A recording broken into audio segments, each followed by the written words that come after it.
नरेंद्र मोदी से लेकर के मंडल अध्यक्ष तक में जिस तरह का बौखलाहट है, जिस तरह का उनका भाषा इस्तेमाल होता है, जिस तरह से वो अपसंस्कृति का माहौल खड़ा कर दिए हैं, इससे ही समझ में आता है कि भाजपा और भाजपा के नेताओं को अब समझ में आ गया है कि बिहार में उनका ज़मीन नहीं है। उपेंद्र कुशवाहा की पार्टी हो या चिराग पासवान की पार्टी, वो लोग कह रहे हैं कि नड्डा के आते ही इन लोगों में अब घबराहट दिखने लगी है। अमित शाह आए थे तब घबरा गए, नड्डा जी आ रहे हैं तब घबराए हुए हैं।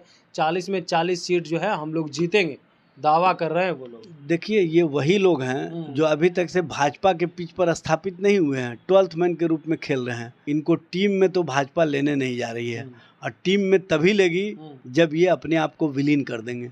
और इनका विलीन होना निश्चित है, चूँकि इन्होंने अपने विचारधारा को तो भाजपा के विचारधारा से विलीन कर ही दिया है। इनकी अब कोई सोच रही नहीं गई है। और चिराग जी जिस तरह से भाजपा और केंद्र सरकार ने उनके पिता के प्रतिमा को फेंकवा करके अपमानित किया, जिस तरह से बाबा साहेब भीमराव अंबेडकर के तैलचित्र को फेंकवा करके अपमानित किया, पूरा दलित समाज इससे व्यथित है। बीजेपी के राष्ट्रीय अध्यक्ष जेपी नड्डा बिहार पहुंच चुके हैं। वहीं दूसरी तरफ बिहार के सीएम नीतीश कुमार राबड़ी आवास से चले जाते हैं तेजस्वी यादव से मुलाकात करने। तो इसको लेकर के बीजेपी कह रही है कि नीतीश कुमार घबरा गए हैं, तेजस्वी यादव घबरा गए। इस पे बात करने के लिए हमारे साथ राजद के प्रवक्ता हैं एजाज अहमद। क्या कहेंगे नड्डा जी, अब आज तो बिहार आ गए हैं, इसको लेकर के सबसे पहले? देखिए, नड्डा जी आ रहे हैं, अमित शाह आ रहे हैं, उससे कोई बिहार को तो फ़ायदा होना नहीं है और भारतीय जनता पार्टी को भी कोई फ़ायदा नहीं होगा, क्योंकि भारतीय जनता पार्टी बिहार के आम आवाम के दिल से उतर चुकी है, जन समर्थन खो चुकी है। अब लोगों के बीच यही चर्चा है कि ये जुमलाबाज कब जाते हैं, ये भ्रम फैलाने वाले कब जाते हैं। अब तो लोग जाने की चर्चा करने लगे हैं, इसलिए आने वाले आते रहें, इनको जाने का आम लोगों ने इंतज़ाम कर दिया। समय आने दीजिए, ये चले जाएंगे। आते ही आप लोग घबरा गए हैं, नीतीश कुमार घबरा गए हैं, मुलाकात करने पहुंच गए हैं सीधे तेजस्वी यादव से। शायद भारतीय जनता पार्टी मुगालते में है जी।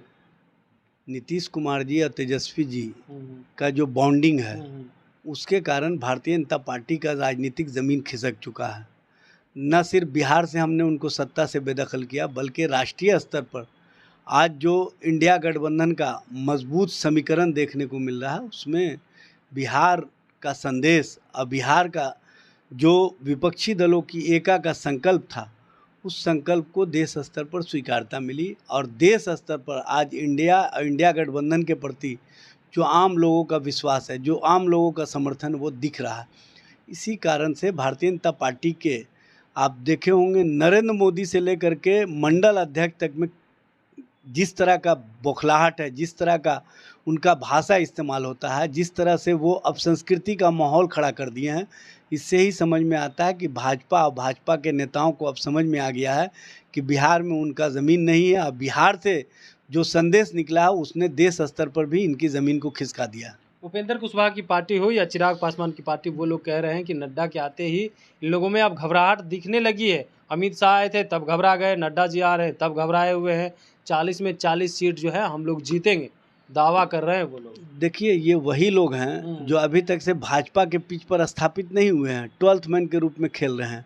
और 12th मैन का क्या काम होता है, क्रिकेट के जो जानकार हैं, विशेषज्ञ हैं, वो बता देंगे। इसलिए 12th मैन के रूप में हैं, 12th मैन के रूप में रहें।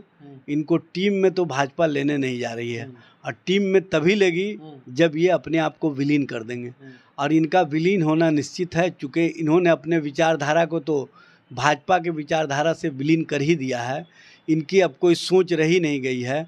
और चिराग जी जिस तरह से भाजपा और केंद्र सरकार ने उनके पिता के प्रतिमा को फेंकवा करके अपमानित किया, जिस तरह से बाबा साहेब भीमराव अंबेडकर के तैलचित्र को फेंकवा करके अपमानित किया, पूरा दलित समाज इससे व्यथित है। लेकिन उनको दलित समाज की व्यथा से कोई मतलब नहीं है, उनको तो एक अदद सीट से मतलब है। एक अदद सीट के लिए वो कहीं से भी, किसी तरह से भी जुगाड़ टेक्नोलॉजी में लगे हुए हैं कि हम स्थापित हो जाएं, लेकिन वो स्थापित नहीं हो सकते हैं। इन दिनों जो है आनंद मोहन जो ठाकुर वाले बयान को लेकर के चर्चा में आए थे, आज सीएम नीतीश कुमार से मुलाकात करने गए। इसको आप किस रूप में देख रहे हैं? देखिए, ये तो वही बताएंगे ना कि किस वजह कर गए थे।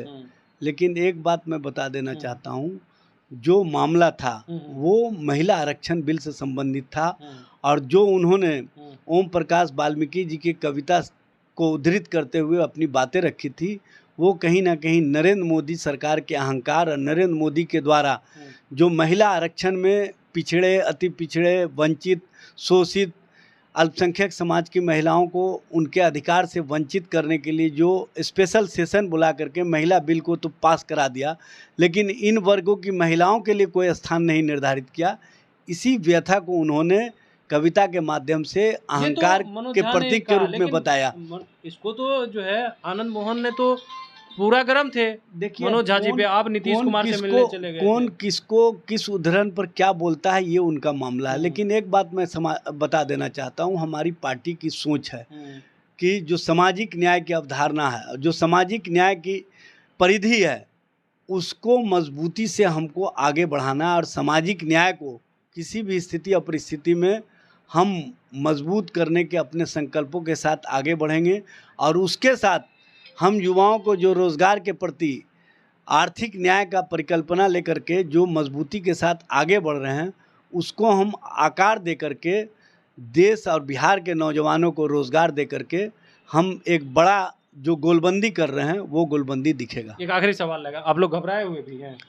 घबराहट का कोई मामला नहीं है। 9 अगस्त 2022 को सत्ता से जो बेदखल हुए हैं उनके यहाँ बेचैनी है, उनके यहाँ घबराहट है, चूँकि वो बेरोज़गार हो चुके हैं। और जो बेरोज़गार हो जाता है वो किस तरह से फ्रस्ट्रेशन में रहता है ये बताने की आवश्यकता नहीं है। जी जरूर। तो आपने सुना, हमारे साथ थे राजद के प्रवक्ता एजाज अहमद, जिन्होंने कहा है कि देखिए 9 अगस्त 2022 को सत्ता से बेदखल हो चुके हैं तो वो घबराहट में है, ना कि हम लोग घबराहट। वहीं आनंद मोहन सीएम नीतीश कुमार से मुलाकात करने गए, इसको लेकर के भी इन्होंने क्या कुछ कहा है आपने सुना है। Kamlesh Kumar, live Bihar, Patna. Live Bihar YouTube पर सब्सक्राइब और फेसबुक पर लाइक जरूर करें।